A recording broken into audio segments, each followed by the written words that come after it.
Hello বন্ধুরা, আমি চলে এসেছি আরেকটি নতুন ভিডিও নিয়ে। আর এটি হচ্ছে ওমকারেশ্বরের ভিডিও। আমরা মহাকালেশ্বর মন্দির দর্শন করার পর ওমকারেশ্বর মন্দিরে গেছিলাম। আর মহাকালেশ্বরের সমস্ত ভিডিও আমার চ্যানেলে অলরেডি রয়েছে। দেখতেই পাচ্ছিলে আমরা যখন বেরিয়েছিলাম তখন 3:30 বাজে, আর তখন ছিল অন্ধকার। আর এখন প্রায় 5টা বাজে, সূর্যোদয়ও হয়ে গেছে। আর আমরা ওমকারেশ্বরের উদ্দেশ্যে এগিয়ে যাচ্ছি। আমরা ওমকারেশ্বরে পৌঁছে গেছি। এবার এগিয়ে যাচ্ছি আমরা ওমকারেশ্বরের মন্দিরের দিকে। আর আমরা এখনই ঘাট পার হব না, আমরা ব্রিজ বরাবরই এগোব।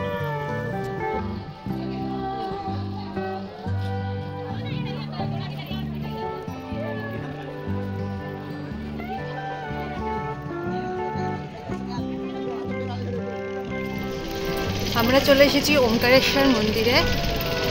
আর এখন আমরা পায়ে হেঁটে ব্রিজ পার হয়ে যাচ্ছি। আর বোটে যাওয়ারও ব্যবস্থা আছে, বাট ওটা আমরা পরে করব।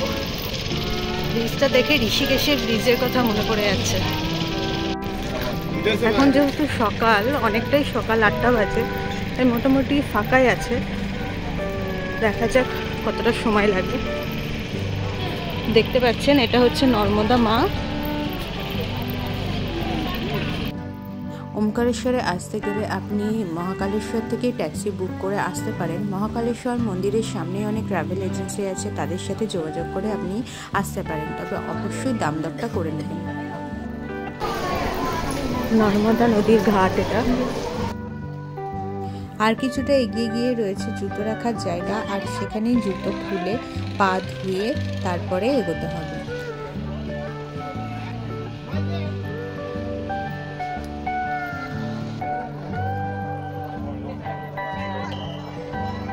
আমরা মন্দিরের ভেতরে ঢুকে গেছি। এবার আমরা এগিয়ে যাচ্ছি ওমকারেশ্বর গর্ভগৃহের দিকে। আর দেখতেই পাচ্ছেন কেমন ভিড় দেখা যাচ্ছে। এবার এই লাইন বরাবর এগিয়ে আপনাকে যেতে হবে। দেখুন কেমন ভিড়, সকাল 8টা বাজে, তবু কত ভিড়। আপনি যদি আপনার সাথে করে গঙ্গা জল নিয়ে আসেন মহাদেবকে স্নান করানোর জন্য তো ঠিক আছে, নতুবা এখানে গঙ্গা জল কিনতে পাওয়া যায়। আপনারা যখন নিচ থেকে উপরে উঠবেন তখন নিচ থেকেই জলটা কিনে নেবেন। প্রায় 1 ঘন্টা লাইনের পর আমরা গর্ভগৃহের সামনে এসে দাঁড়িয়ে আছি। আর এখানে যে নকশাগুলো রয়েছে মন্দিরে ভীষণ সুন্দর। এরপর আর ফোন অ্যালাউ ছিল না। এরপর আমরা চলে গেছিলাম মা নর্মদা নদীর ঘাট, যেখান থেকে বোটে আমরা পার হব। আর এখানে অনেক প্রসাদের দোকানও রয়েছে, আর এখানে অনেক ছোট ছোট শিবলিঙ্গও রয়েছে। এরপর আমরা বোটে উঠে পড়েছি। আর বোটে করেই কিছু জায়গা আছে ওমকারেশ্বরে, যে জায়গাগুলো দর্শন করতে হবে। আগে পায়ে হেঁটে দর্শন করা যেত, কিন্তু এখন আর সেটা হয় না, এখন বোটেই দূর থেকে দর্শন করতে হয়। আর এর জন্য আমাদের পার হেড লেগেছিল 100 রুপিস করে। আপনারা অবশ্যই দরদাম করে নেবেন। এটি রয়েছে শ্রী শঙ্করাচার্যের মূর্তি, যেটা আমরা দূর থেকে দর্শন করতে পারছি। আর এরপরে রয়েছে শ্রী বিষ্ণুর মন্দির, যে এখানে বিষ্ণুদেবের বড় মূর্তিটি আপনারা দেখতে পাচ্ছেন আশা করি।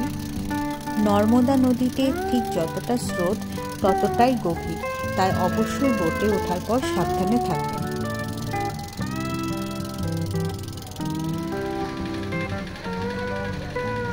ঘাট পার হয়ে চলে এসেছি আমরা এপারে। আর এপারে আমরা দর্শন করব মামলেশ্বর মন্দির। কথিত আছে ওমকারেশ্বর মন্দির দর্শন করার পর মামলেশ্বর মন্দির অবশ্যই দর্শন করতে হবে।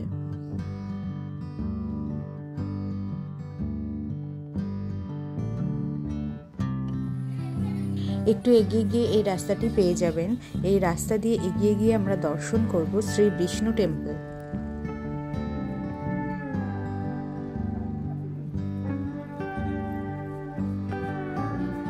এরপর চলে এসেছি আমরা মামলেশ্বর মন্দিরে। আর মামলেশ্বর মন্দিরে ঢোকার পথেই রয়েছে জুতো রাখার একটি সুন্দর জায়গা, সেখানে জুতো রেখে তারপরে মন্দিরে প্রবেশ করতে হবে।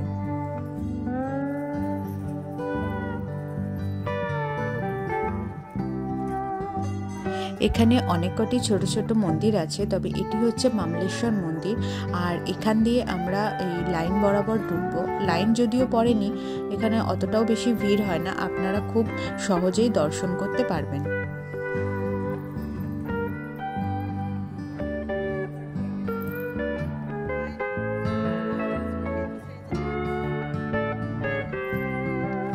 আমরা দাঁড়িয়ে আছি মামলেশ্বর গর্ভগৃহের সামনে মহাদেবকে দর্শন করার জন্য, তবে এরপরে আর মোবাইল অ্যালাউ ছিল না। এরপর মন্দির থেকে বেরিয়ে পেছনের দিকে আসতেই এই দৃশ্যটি আমাদের চোখে পড়েছে। কি সুন্দর না! এরপর মামলেশ্বরে যে ছোট ছোট মন্দিরগুলি রয়েছে প্রায় সবই শিব মন্দির, সব জায়গাতেই শিবলিঙ্গই আছে। আমরা এই মন্দিরগুলো একবার দর্শন করে নেব।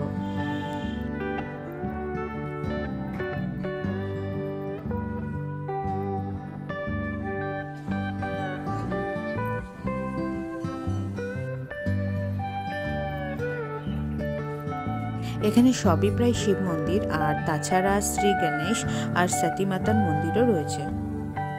ওমকারেশ্বর ও মামলেশ্বর মন্দির দর্শন করার পর আমরা দুপুরবেলা পৌঁছে গেছিলাম মহাকালেশ্বরে। মহাকালেশ্বর মন্দিরের কাছেই ছিল আপনার সুইটস, আর এখানে পুরো পিওর ঘি দিয়ে সব খাবার বানানো হয়। তো আজকে আমরা দুপুরবেলা এখানেই লাঞ্চ করব। আমরা নিয়ে নিয়েছিলাম থালি, সেখানে কি কি ছিল তোমরা দেখতেই পারছো। আর এই ভিডিওটি যদি তোমাদের ভালো লেগে থাকে তাহলে অবশ্যই একটি লাইক, শেয়ার ও কমেন্ট করবে। আর আরও অনেক এরকম ট্রাভেলের ভিডিও পেতে আমার চ্যানেলটি সাবস্ক্রাইব করতে কিন্তু একদম ভুলবেন না।